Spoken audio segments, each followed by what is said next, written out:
వ్యాపారాలు చేసి ఒకరికేమో జొన్న వ్యాపారం, ఒకరికేమో బెల్లం వ్యాపారం. ట్రాన్స్లేట్. కానీ బెల్లం వ్యాపారి కొంచెం ఎక్కువ లాభాలు పొంది ఇంకా కోటీశ్వరుని కావాలా అనుకునే రకం. రెండో వాడు న్యాయంగా సంపాదించి నాకు వచ్చిన లాభం సాగు, దీంతోనే ఇంత సంపాదించుకుంటాడా, ఇంకా మోసం చేసి సంపాదించి ఏం చేసుకోవాలా అనే రకం రెండోవాడు. ఒకసారి ఈ జొన్నల వ్యాపారి భార్య, అయ్యా కాఫీ చేసేదాన్ని బెల్లం అయిపోయింది, మీ ఫ్రెండ్ దగ్గర పోయి పట్టుకురావాలి. ఈయన వచ్చాడు. అరే ఏం కాదు, చాలా రోజుల తర్వాత నా షాప్కి వచ్చాడు, ఏం కావాలంటే అదే ఇంట్లో బెల్లం అయిపోయింది, ఒక కేజీ బెల్లం ఇలా ఈ లోపలికి పోయినాడు. బెల్లం వచ్చాడు. మీరు నవ్వుకుంది కదా, ఆ బెల్లం గడ్డను బాగా చురుకు పట్టి అలాగే తీసి ఒక 100 గ్రాములు తక్కువ చేసి కేజీ బెల్లం అని దాన్ని అలాగే తీసి ఒక 100 గ్రాములు పక్కన పెట్టేసి పక్కన పెడతాను. వాడి భార్య చూసి, ఏంటి దొంగబుద్ధి పాడుగాను, యాత్రికి వచ్చిన వాళ్ళందరికీ మోసం చేస్తాడో సరే, నీ ప్రాణం మిత్రుడు వాడినే చేస్తాను అంటే వ్యాపారం దగ్గర స్నేహితులు అమ్మ నాయన ఏమీ జాంకాలై నేను చేసేదే నోరు మూసుకోవాలి అది పక్కన పెట్టించు. ఎంతగా అన్నారు, ఇంత డబ్బు అన్నారు, కేజీ డబ్బులు కట్టేసి అది తీసుకుంటారు.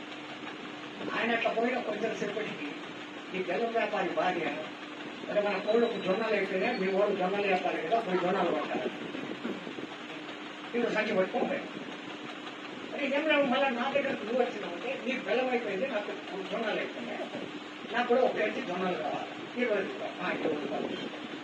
లోపలికి పోయినాడు.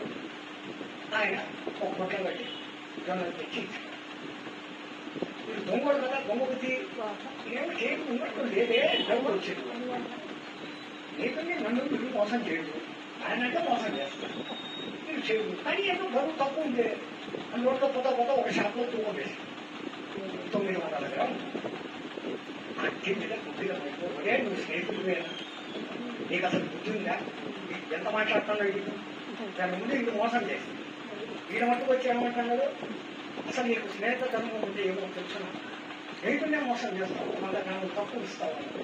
అదే స్నేహితుడికి నేను ఎక్కడ చేస్తాను, నేను చేసేదే న్యాయ వ్యాపారము, నువ్వు అడిగి అర్జెంటుగా జొన్నలు జమ నాకు కేజీ చూసిమని, నేను లోపల పోయి చూస్తామంటే కేజీ రాయి కనపడ్డా, మొత్తం నువ్వు ఇచ్చినావు కదా కేజీ బెల్లం, ఆ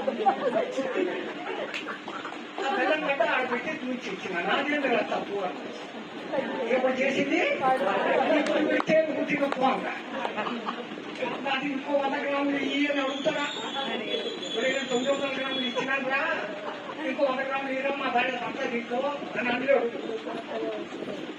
जो करता है वही करता है, నువ్వు ఏం చేస్తావో అయ్యే. మన జీవితంలో కూడా మనము ఈ ధ్యానము అనేది మనం ఎంత చేస్తే అది మన సొంత సంపాదన. బయటపై పనులు చేస్తాం, ఆఫీసుల్లో పని చేస్తాం, లక్షలు సంపాదిస్తాం, వచ్చిన లక్షలు వచ్చినట్లు పోవచ్చు, ఇంకోటికి ఇవ్వచ్చు, తర్వాత